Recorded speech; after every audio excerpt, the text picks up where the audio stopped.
told you that stretching isn't the most effective or quickest way to become flexible. What we know about muscle function and flexibility isn't completely accurate. For a really long time, I lived in constant frustration with my muscles. I was a high-performing athlete, a cheerleader, and I worked out 3 hours a day, 6 days a week. My muscles were tight, and despite constantly stretching, I was not getting the results I wanted. And even though I was strength training as well, I was injuring and spraining muscles left and right.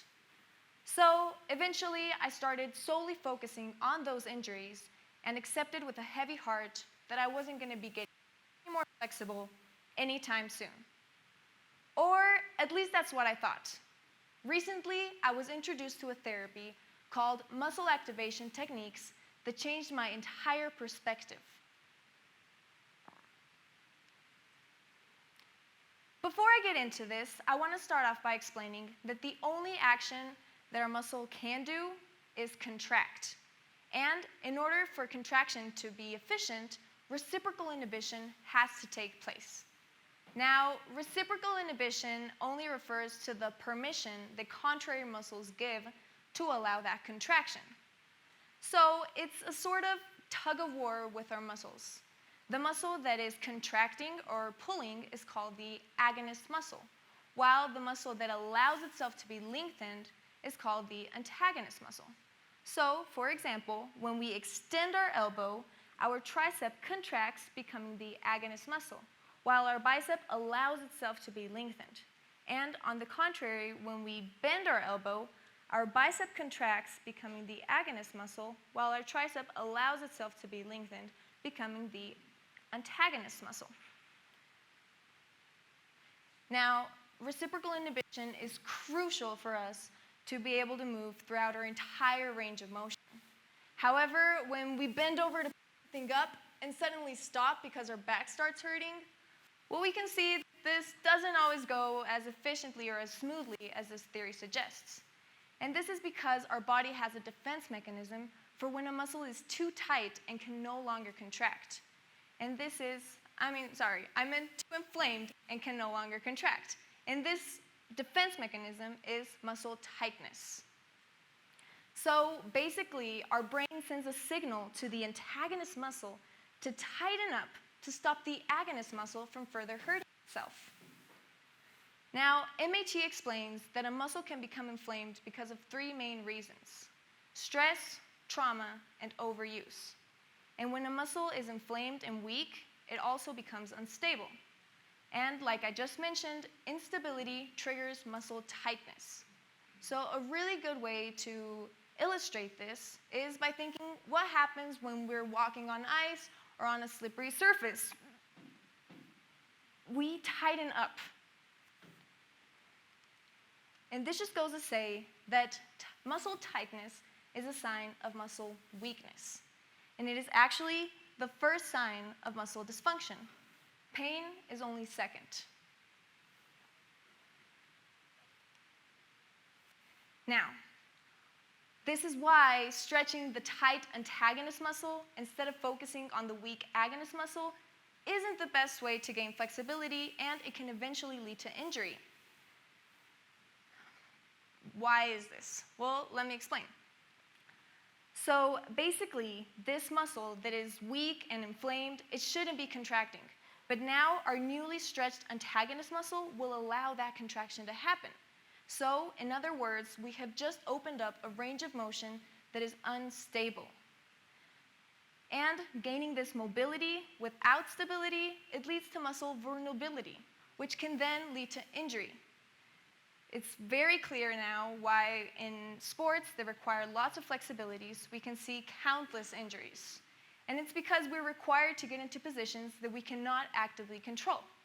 To further explain this, I'd like everyone to stick out their arm and cross it over your chest. Now, this movement of crossing our arm over our chest happens because our pec major is contracting. Now, please check up to where can you get. Is it painful? And now, use your contrary arm to further pull it. You might feel some tightness, maybe even some pain, but please don't release it just yet. We have just induced our muscle into an unstable position that we cannot actively control. And once we release it, it'll bounce back to the position that we can actively control. So please, release your arm. So now that we have talked a little bit about the biomechanics of the body, I'd like to reintroduce the definition of the subject on the table, which is flexibility. Now, flexibility, it refers to the ability of muscles, joints, and soft tissues to move through an unrestricted, pain-free range of motion. And it involves the capacity of these structures to stretch, lengthen, and the key word, to contract without limitations, allowing for smooth and efficient movement. So you must be wondering, okay, so if stretching isn't the best thing for our muscle health, then how am I supposed to get the ability to move throughout my entire range of motion in an unrestricted, pain-free way? Well, it's very simple. We just have to stop focusing on the tight antagonist muscles and treat the weak opposite ones. A really good way of doing this is with active stretching. Now, active stretching refers to just like any stretch that you can actively control. A really good example, and one that you can even do right now, sitting down, is a side bend. So when we do these side bends, we usually focus on the muscle that is stretching because it is the one that we can most feel. However, for active stretches to be efficient, we really have to focus on the muscle that is contracting and keep the mind-to-muscle connection. Another good example for an active stretch is the downwards dog to plank one. And this is really good because it targets our core, our glutes, our shoulders, and while we feel the stretch in our hamstrings and our calves. The second way is with isometric exercises. Now, isometric exercises, they focus on contracting the muscle without moving the joint. And this is so that we can strengthen our agonist muscle and therefore have mobility with stability. So I want to go back to our previous example, crossing your arm over your chest. And now, instead of pulling it further, we are going to apply a resistance and continue to move our arm or push it across our chest. Now, clearly, the best way to do isometric exercises is by having a resistance that cannot move, for example, a wall, a pole, or anything that no matter how hard you push, it will not move. These exercises can be repeated for around 10 seconds, 3 times, whichever muscle you want. Another really good example is one for our hip abductors. So in this, we are going to start off by standing on one foot, standing next to a wall, and pushing our leg towards the wall. Now, this contraction, you can feel it in your gluteus medius. And depending on the various degrees of contraction that you want, you can either be closer to the wall and have a shorter contraction, or step further away from the wall and eventually increase your range of motion in a really stable way. And lastly, the best way to get this flexibility in a safe way is by going to a certified MAT practitioner so that they can properly evaluate you and check to see which muscles are weak and which ones should be activated.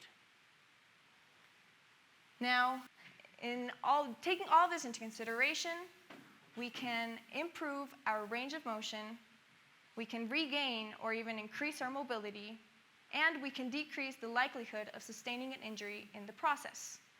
I know this might seem like a substantial amount of information to absorb, but it has entirely changed the way that I approach exercise and the way that I care for my mobility. And I genuinely hope that it has proven as beneficial to all of you as it has for me. And hey, next time someone says, oh, I can't touch my toes because my calves and my hamstrings are too tight, well, you'll be able to explain that actually the issue is that their hip flexors and their abdominal muscles cannot contract, and that is why they lack flexibility.